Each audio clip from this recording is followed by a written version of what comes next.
सद्गुरु बंदीश्वर कबीर साहब की जय। सद्गुरु मदन कबीर साहब की जय। ध्यान मूल गुरु रूप है, पूजा मूल गुरु पान। मंत्र मूल गुरु वचन है, मोक्ष मूल सतभाव। आदि नाम को प्रणाम, गाजत गढ़ आठुराम। सोई सर्वज्ञ राम, तन सुखदाई। पाँच तीन जाको अंश, कोरस ब्रह्मता को अंश। परकत कोई परमहंस, प्रभु की प्रभुताई। बोलिए सतगुरुदेव की जय। प्रातः स्मरणीय परम पुरुष परमात्मा सद्गुरु कबीर साहब एवं इस कार्यक्रम में उपस्थित मृद मंगल में संत समाज, सर्व धर्म स्नेही बंधुओं, श्रद्धा मूर्ति माता ने, आज का यह परम सौभाग्य का दिन है। हम सबके लिए बहुत गौरव का दिन है। आज ये कार्यक्रम किस उपलक्ष्य में हम लोग इस कार्यक्रम में बैठे हैं, ये कार्यक्रम किस उद्देश्य से किया जा रहा है। सद्गुरु हरिवंश साहब जी, सरकार साहब जी के स्मृति में एवं परम पूजनीय मुक्तार साहब जी की स्मृति में ये कार्यक्रम का आयोजन हुआ है। और इस कार्यक्रम का उद्देश्य हमारे पूजनीय डॉक्टर साहब जी कि साल में गुरु गुरुजनों का उनके स्मृति में एक बार तो कार्यक्रम कर ही चुके, लेकिन दूसरा वर्ष है संत सद्गुरुओं के गुरुजनों के सानिध्य याद में स्मृति में ये कार्यक्रम का उन्होंने आयोजन किया। हम साहब जी को खूब खूब धन्यवाद देंगे कि उन्होंने ऐसा शुभ संकल्प लिया। और साहब का स्वास्थ्य बराबर नहीं चल रहा है, और हम तो सब संतों से भी कहते हैं कि प्रार्थना खूब करते रहिए, और आप सभी भक्तों से भी ये निवेदन करेंगे कि खूब प्रार्थना करते रहिए और डॉक्टर साहब जी की और लंबी उम्र बढ़े और भंडारा ऐसे मिलता है। साहब जी ने ये शुभ संकल्प लेकर के साहब जी के स्मृति में ये कार्यक्रम किया। इसके लिए हृदय से आभार साहब जी का, धन्यवाद साहब जी का। और अभी आप सब संत महापुरुषों के वाणी वचन को, विचारों को श्रवण कर रहे थे। सद्गुरु कबीर साहब का जो मार्ग रहा, सद्गुरु मदन साहब ने जो सद्गुरु कबीर साहब से जो ज्ञान प्राप्त किया, उन्होंने जो ज्ञान प्राप्त करके और जन जन तक, हम जन तक पहुंचाने का जो गुरुजनों की कृपा से हम सब के बीच में उनका ज्ञान पहुंचा। और मदन साहब जी ने इस तपोभूमि पर यहाँ घोष साहब जी कुछ दिन रह करके उन्होंने साधना की, और साधना करके यहाँ से आगे निकलते साहब चले गए। और मैंने देखा कि लगभग आज मुझे 12 वर्ष हो गया यहाँ रहते हुए, इस पावन भूमि पर, पावन धाम पर रहते हुए लगभग 12 वर्ष हो गए। और उसके पहले बचपन से जुड़ाव इस आश्रम से रहा, गुरुजनों से रहा, उनका ज्ञान बचपन से मिला था।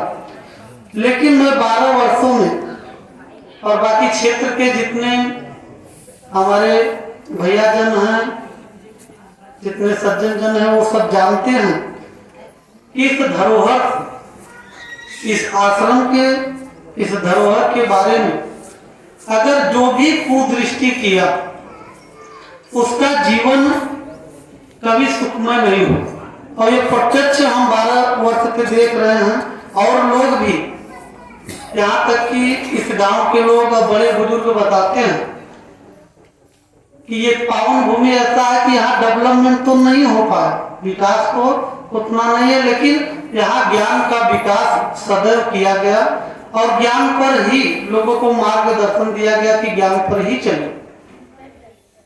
और सदगुरु कबीर साहब कहते हैं कि संत बीज बिनते नहीं, जो डूब जाए अनंत, और ऊंच नीच घर जन्मिया हो संत का संत।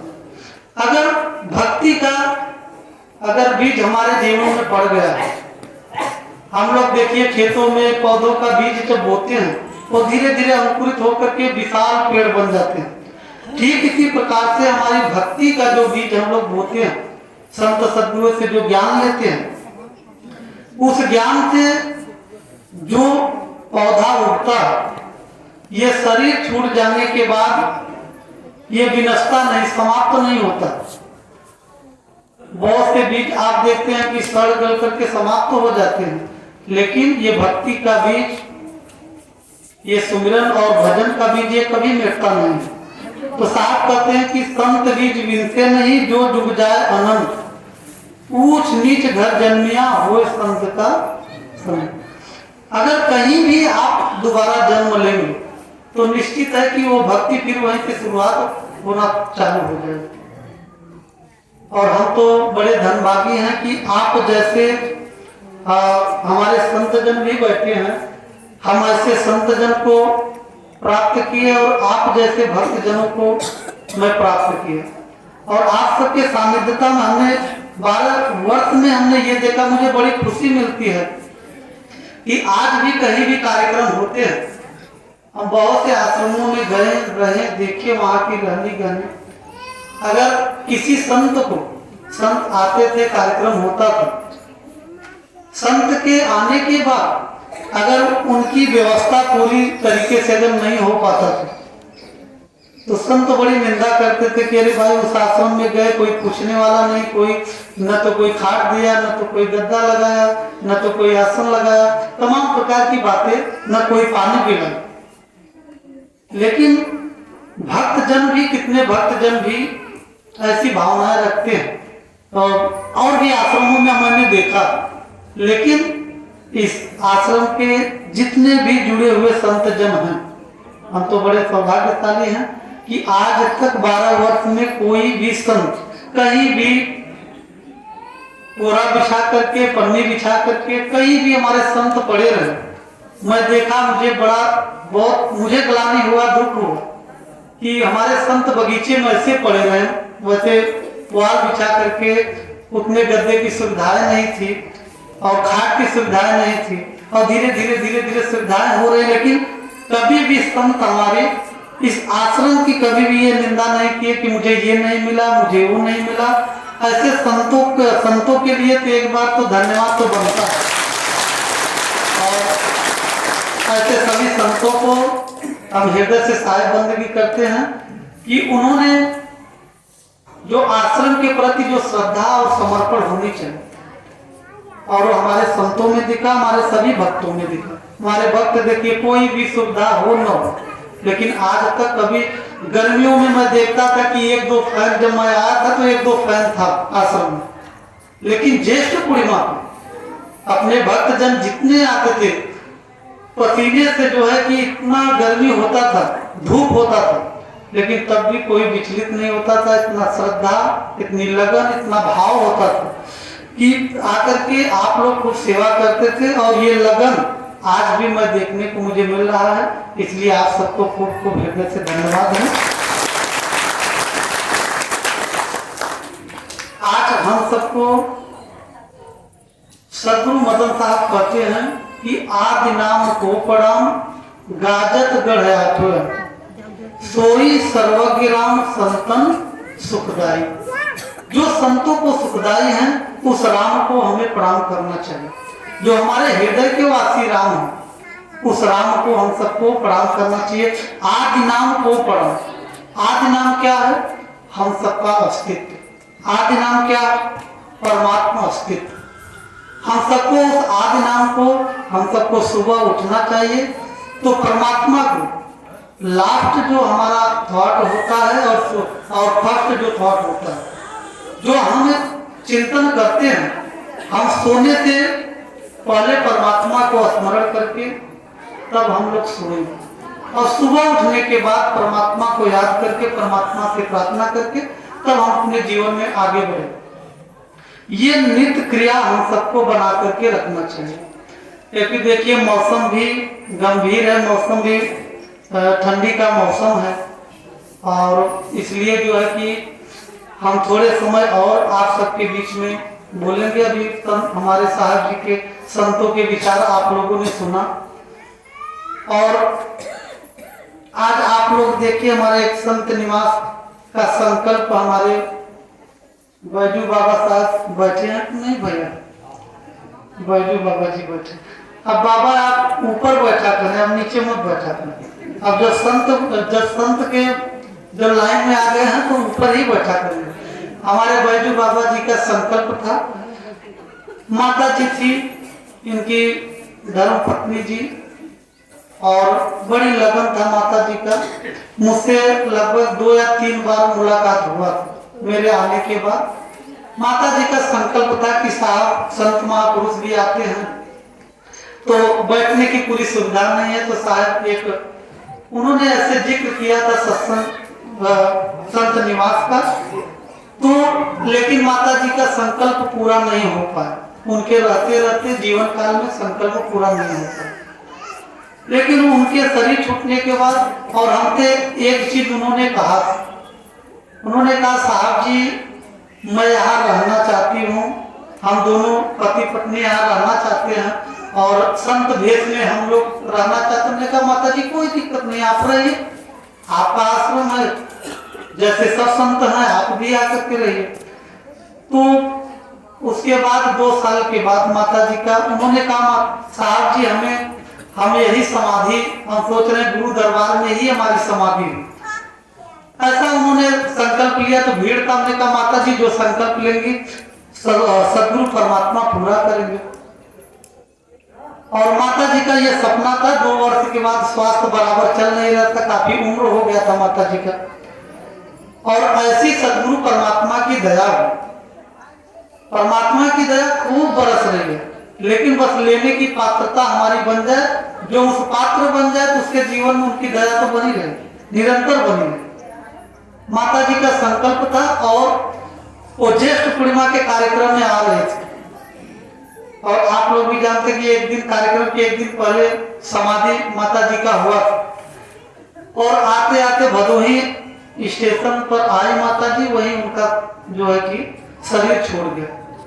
और शरीर छूटने के बाद तो सब लोगों ने हमको फोन किया कि साहब जी थे, हमने कहा लेकर के आइए। तो हम ये डर रहे थे कि पता नहीं समाधि देंगे कि नहीं देंगे, बाबा लोग या उनके और भी परिवार के सदस्य हैं वो देने देंगे कि नहीं देने देंगे। तो हमने कहा लेकर आइए, आश्रम अब नजदीक आ गए हैं। तो लेकर के आए, और माता जी का सपना था कि मैं समाधि यहाँ मेरी हो, और माता जी का सपना परमात्मा सदगुरु ने पूरा किया। और उनका संकल्प था कि एक संत निवास का, और वो संकल्प जो है कि हमारे बैजू बाबा जी, उनका संकल्प यही है कि संत निवास बनाने का। एक बार बैजू बाबा जी खड़े हो जाएंगे, आप वहीं खड़े हो, और सबको साहेब बंदगी गुरु भाइयों को बोल लीजिए। और इन्हीं के सौजन्य से, हमारे ये बैजू बाबा के सौजन्य से जो ये संत निवास का जो कार्यक्रम हो रहा, जो निर्माण होगा, इन्हीं के सानिध्यता में। और जितने भी भक्तजन, आप सबका जो भी सहयोग रहा है उसके लिए मैं आभार प्रकट करता हूँ, धन्यवाद देता हूँ आप सभी को। और अपने जीवन को, ये बहुत अमूल्य जीवन हम सबको मिला है, देव दुर्लभ हम सबको शरीर मिला है। देवी देवताओं को भी ये शरीर, मनुष्य शरीर दुर्लभ है। हमारे मनुष्य शरीर प्राप्त करने के लिए हमेशा निरंतर प्रार्थना निवेदन कर रहे हैं, तब भी उनको मनुष्य शरीर प्राप्त नहीं हो रहा। लेकिन हम सब कितने सौभाग्यशाली हैं कि हम लोगों को मनुष्य शरीर परमात्मा ने दिया। तो हम सबको ये बड़े, हम लोगों का ये बड़ा शुभ कर्म था कि हम लोगों को मनुष्य शरीर प्राप्त किया। प्राप्त हुआ। और इस अवसर को आप लोग कभी छोड़िएगा नहीं। इसमें भजन करिए, सुमिरन करिए, जितना हो सके आप इसमें मोटिवेट होइए। अब यहाँ से सुन करके जाते हैं, लेकिन 29 दिन भूल जाते हैं। फिर एक दिन आते हैं तो फिर हम निवेदन करते हैं, फिर 29 दिन जाते हैं तो फिर जो है कि बहू ये नहीं कर रही है, बेटा ये नहीं कर रहा है, पत्नी ऐसी कर रही है, पति ऐसा कर रहा है। तो इसी में आप लोग प्रपंचों में आप लोगों की वृत्ति लग जाती है। खूब सेवा करिए, लेकिन पवित्रता और निर्मलता से, और किसी के प्रति राग द्वेष ईर्ष्या नहीं, क्योंकि हमारे भक्ति का सबसे बड़ा अभिशाप है ये राग द्वेष ईर्ष्या कलह कल्पना। इस सबको हम सबको अपने जीवन से इस बुराइयों को निकालने की जरूरत है। और जब तक अपने जीवन से इसे निकालेंगे नहीं, तब तक अध्यात्म में हम लोग प्रवेश नहीं कर सकते। निश्चित है, हम जो भी रहता है स्पष्ट हम सत्य करते हैं। हम घुमा फिरा करके नहीं करते कि भाई आपकी पात्रता जब योग्यता हो जाएगी तभी परमात्मा की दया हो। अब कितना दुख लेकर के आते हैं, हमारे सबसे ज्यादा माता लोग लेकर के आती हैं, और लेकिन और परमात्मा की सदगुरु का सुमिरन करने को कही तो माता जी लोग सुमिरन तो करेंगे नहीं। एक दूसरे के जो है कि बुराइयों में अपने चित्तवृत्ति को लगा करके रखती हैं। तो आप लोग किसी को जो भी खाली समय मिले उससे परमात्मा में आप लोग अपने मन को लगा करके रखिए। और हम आज तक से यही आग्रह और निवेदन करेंगे। और हमारे संत जन आज भी धीरे धीरे देखिए हमारे अब युवा पीढ़ी हमारे संतों की धीरे धीरे जरूरत है। अब माता जी लोग, एक माता जी आए, बोले साहब बड़ा, अब उन्हीं के बातों पर ही चर्चा कर रहे। माता जी बोली कि साहब अब संत बहुत कम धीरे धीरे होते जा रहे हैं। तो माता जी से हमने कहा कि माता जी बिल्कुल सही